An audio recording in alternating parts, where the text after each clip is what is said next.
Have you ever felt invisible in your own home? You worked harder than anyone else because you thought it would earn you love. You stayed quiet when others took credit for your efforts.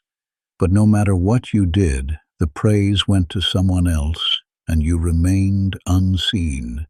Why does that happen?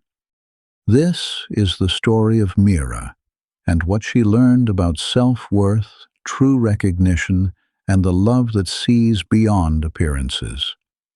In Rajpur, a small village in rural Maharashtra where peacocks called at dawn and mango trees lined dusty roads, Meera lived in a modest house with her father, her stepmother, and her stepsister Kavya. She was 23 years old and had stopped going to college 3 years ago when her father remarried. Her stepmother said the family needed help at home more than Meera needed a degree. Meera woke at 5 every morning. She fetched water from the well and swept the courtyard. She cooked breakfast and packed lunch for her father. She washed clothes by hand and hung them on the line behind the house. She did this every day without complaint because she thought this was what good daughters did. Kavya was 21 years old and spent her mornings sleeping late. She spent her afternoons scrolling through her phone and her evenings watching television shows. When Meera's stepmother bought new salwar kameez from the market, she gave them all to Kavya. When guests came to visit, Kavya sat in the front room wearing gold earrings and a bright red dupatta. Meera stayed in the kitchen serving tea. Meera's father noticed but said nothing. He worked long hours at the grain mill and came home tired.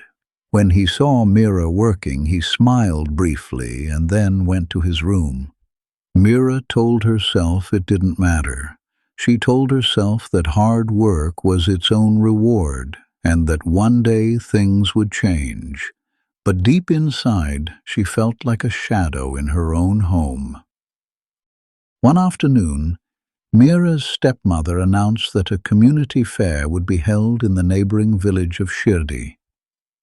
"Kavya, you must go," she said. "There will be young men from good families. You should wear your best outfit and people will notice you." Meera continued washing dishes in the corner. Her father looked up from his newspaper. "Meera can go too.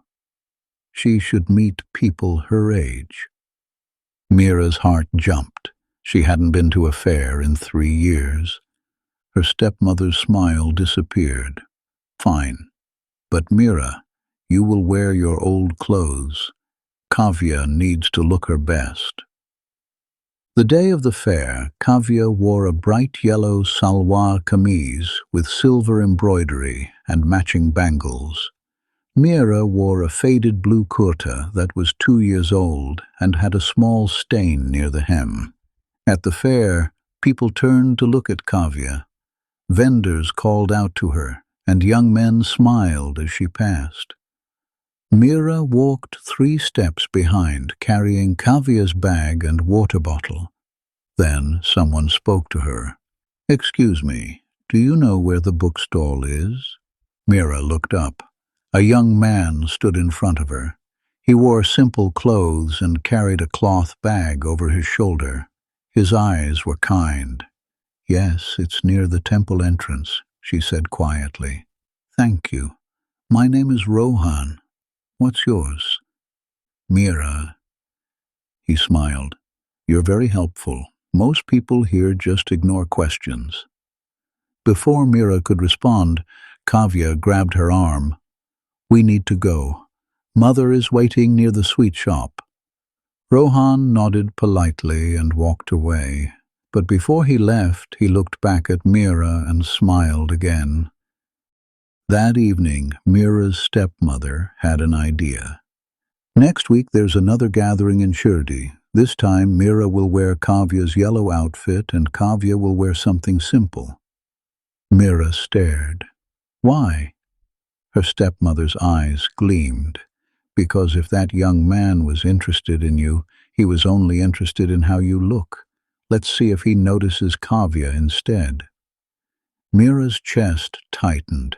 She wanted to refuse, but she had no voice in this house. The following week, Meera wore Kavya's yellow salwar kameez and the silver bangles. Kavya wore a plain white kurta and no jewelry. When they arrived at the gathering, people stared at Meera. Women whispered and pointed. Young men approached and tried to start conversations. Then Rohan appeared. He walked straight to Meera and smiled.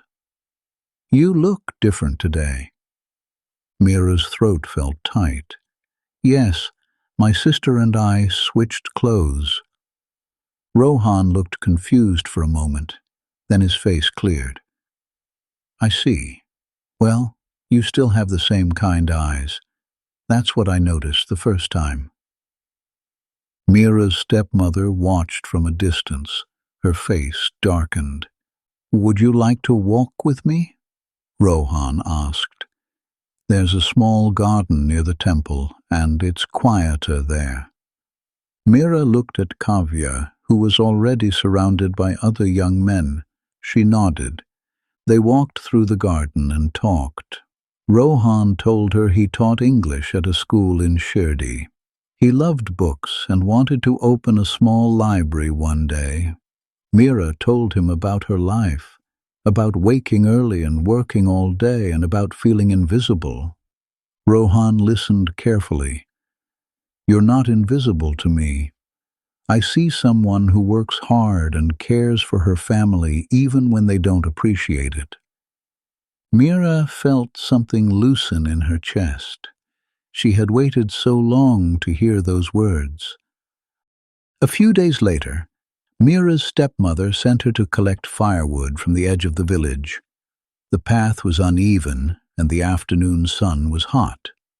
While walking back with a heavy bundle on her head, Meera slipped on loose stones. She fell hard and twisted her ankle. The firewood scattered everywhere. She tried to stand, but couldn't. Her ankle throbbed with pain. She sat on the ground for 20 minutes before she finally called Rohan. She didn't know who else to ask. He arrived on his bicycle within 15 minutes. "Don't move," he said gently. He gathered the firewood and helped her onto the back of his bicycle. He walked slowly, pushing the bicycle all the way to her house.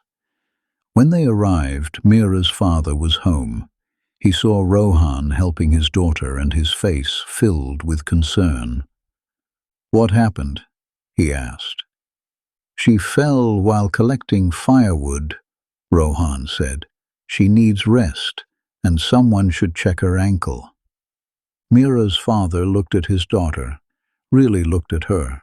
He saw the exhaustion in her face and the dirt on her hands and the worn fabric of her clothes. "Thank you for bringing her home," he said quietly to Rohan. That evening, Meera's father sat beside her while she rested. "I haven't been paying attention," he said. "I thought you were happy doing all this work. But I see now that I was wrong. You deserve more than this." Meera's eyes filled with tears. "I just wanted to be seen." Her father nodded. "You are seen now, and I am proud of you." Over the following weeks, Rohan visited often. He brought books for Meera to read, and they talked for hours. He didn't care that she wore old clothes or that her hands were rough from work. Meera's stepmother tried to push Kavya toward Rohan, but he was always polite and always turned his attention back to Meera. Meera's father began to notice more. He stopped allowing Meera's stepmother to give all the new clothes to Kavya. He insisted that Meera receive equal treatment. Slowly, things began to change. 6 months later, Rohan asked Meera to marry him.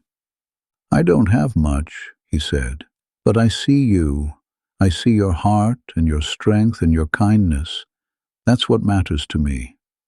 Meera said yes. They had a simple wedding in Rajpur. Meera's father smiled throughout the ceremony. Kavya sat in the back row and said nothing.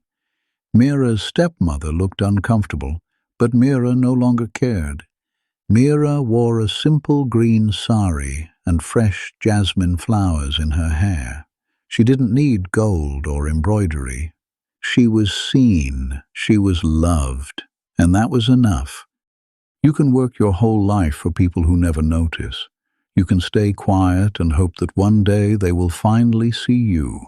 But real recognition doesn't come from people who refuse to look. It comes from people who choose to see you, even when you're wearing old clothes and carrying heavy burdens. Some people only value appearances, but some people see your character, your effort, and your heart, and those are the people worth keeping. The question is, are you still waiting for the wrong people to notice you? If this story helped you, you need to watch this next video. It will help you grow even more.